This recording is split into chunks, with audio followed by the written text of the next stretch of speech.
Nostradamus says in his Century 4, Quadrant 31, the moon in the full of night over the high mountain. The news says with a lone brain sees it, by his disciples invited to be mortal. Eyes to the south, hands in bosoms, bodies in the fire. The interpretation in microcosm runs thus. Nostradamus means to say that the news says will be mortal, having full devotion. Moon is bhakti or devotion to God according to Hindu scriptures. And high mountain represents the superior human body who has known and seen the supreme soul or Atma in the seventh plane. And by knowing, he becomes the supreme soul himself, leading to immortality. Eyes to the south and hands on bosoms, bodies in the fire. It means the supreme soul bestows his grace on human race. Kathopanishad has mentioned as such a person of the measure of a thumb, like a light without smoke, Lord of what has been and what is to be. He alone is today and tomorrow too. Again, Maitri Upanishad has mentioned about this sage thus: He who is in the fire, and he who is here in the heart, and he who is yonder in the sun, he is one. To the unity of the one goes he who knows this.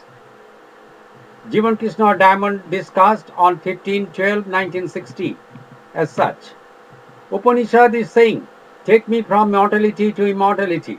It means the seed of immortality exists within this body and that may germinate. Mortality is the contra of immortality. One contra has manifested within me. Do you know what is that? So long the world has been existing with individualism, which is the contra of universalism.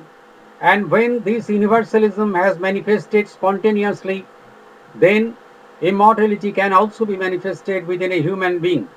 Moreover, divinity is the contra of animal passion. To live in perfect goodness is to realize oneself in the all. This is the proof of divinity, and that is also manifested here.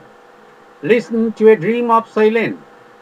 He is seeing the full moon in the clear sky, but its rays have not fallen anywhere in the world.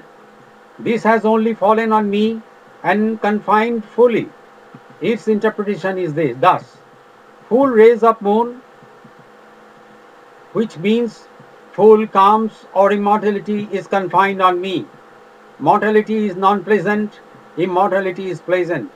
But you know that these are confined in individualism. When such immortality of my form will manifest within myriads of people of the world, then only I can have immortality. Otherwise, that immortality is in embryo stage in my brain, and I have to wait for that.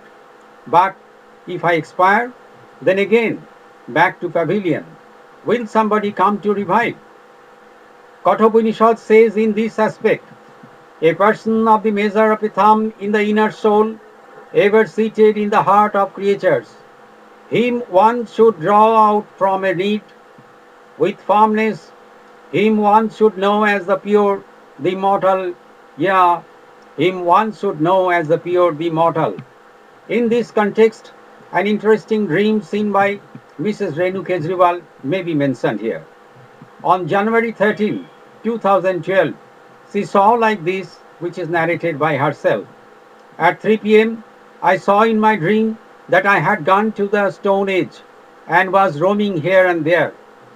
In one place I saw Diamond. He was crucified like Jesus Christ, but he was alive with a smiling face looking at me. I was surprised and asked him, how you have come here now? He answered, listen, I exist always. I was in the past, I am present now, and I will exist in future. But you were not at that time. Then standing there I was noticing the stone, we people wearing bark of trees and eating raw meat as they used to do in the Stone Age. Here my dream was of.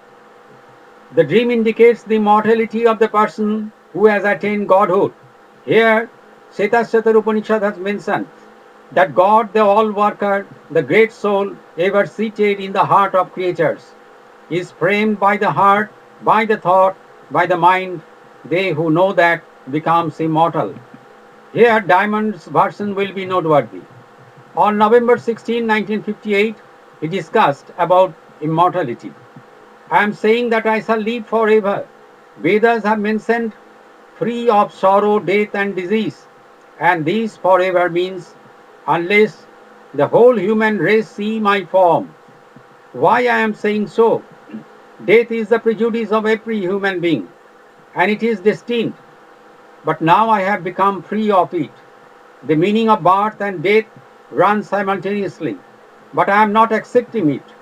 I live forever with this form. Otherwise, before death, I shall say that all these are nothing but works. You may charge me then. What are all these? I will say then, yes, this is one, so you see my form. Now you are the authorities of all this, and it is true. You bless me so that this becomes universal. I want to get the whole human race within me.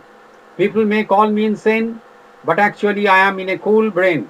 I am explaining this matter with logic, and this is mentioned in Kaivalya and Vibhutipad, written thousands of years ago.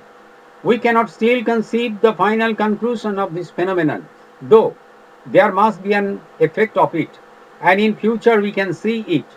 When there is a work, there must be the ultimate effect. Here a gentleman named Moni came and said that he saw me with shaved head 25 years back sitting at Chetlahat, a marketplace at Kolkata. At first he could not recognize, but when I shaved my head one day, he said, I have seen you with such shaved head sitting at Chetlahat. Chetlahat means the place of universal consciousness. It indicated that I would be in existence in this form, within the consciousness of every human being forever, and that is the explanation of my immortality. Diamond is still seen in dreams and reality even after his demise in 1967 among innumerable people, not only in India but in many parts of the world, being God the preceptor of the seers, guiding and teaching them the mystery of yoga within a human body, and thus they get the supreme knowledge to become one with humanity.